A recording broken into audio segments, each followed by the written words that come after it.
We talked last time about what deer like to eat when the season starts.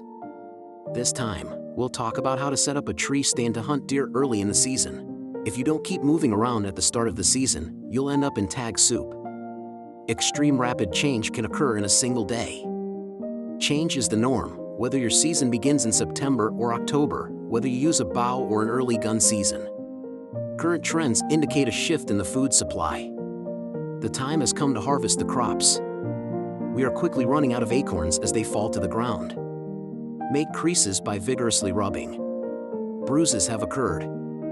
The best strategy for killing a white-tailed deer now is to wait until the right moment to fire. If you want to get a jump on the season and bag some deer, here are the top 6 spots to hang your stand. When the acorns begin to fall, there will be nothing left to eat. You want to go deer hunting in an area with plenty of oak trees so you can hide easily if you need to leave your stand.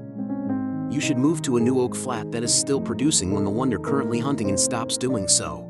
During the early part of the year, bucks frequently visit trees bearing wild fruits like apples, pears, and persimmons. It appears to be a matter of personal preference as to whether or not a deer will seek out sweet fruits.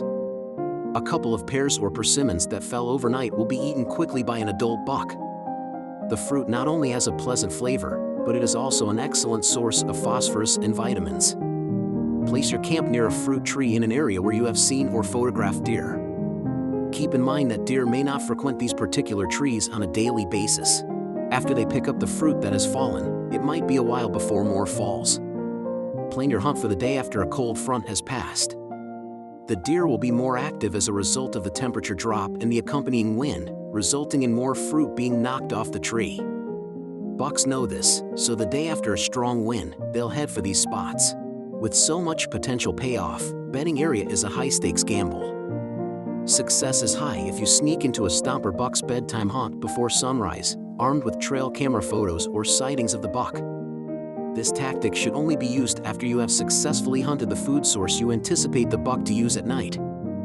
Photos taken with a trail camera can be very useful in this situation. Every day, deer need to drink several quarts of water. If it's extremely hot and dry, they might pick some up on the way to dinner, or they might make a special trip during the middle of the day just for that purpose. Spring seeps, small ponds, and ditches that collect water can all be great places to set up a stand early in the season if trail cameras or signs show that they are being used. But keep in mind that for an older buck to go to a water source when it's time to shoot, there needs to be cover along the path he takes to get there and near the water itself. There's a lot of evidence to suggest that, in the early part of the season, deer tend to visit scrapes at night. However, scrapes close to nocturnal animals sleeping and hiding spots are frequented just before dawn. Determine when the buck visits the scrape by setting up a trail camera. If it is getting late, you will have to go back and find him on his way home. If you find a place that looks perfect for a scrape and would be a good place to stop an animal for a clear shot, make your own and hang a camera to see if a good buck starts coming by. While there must be some good ideas you may know, share it with us in the comments section below.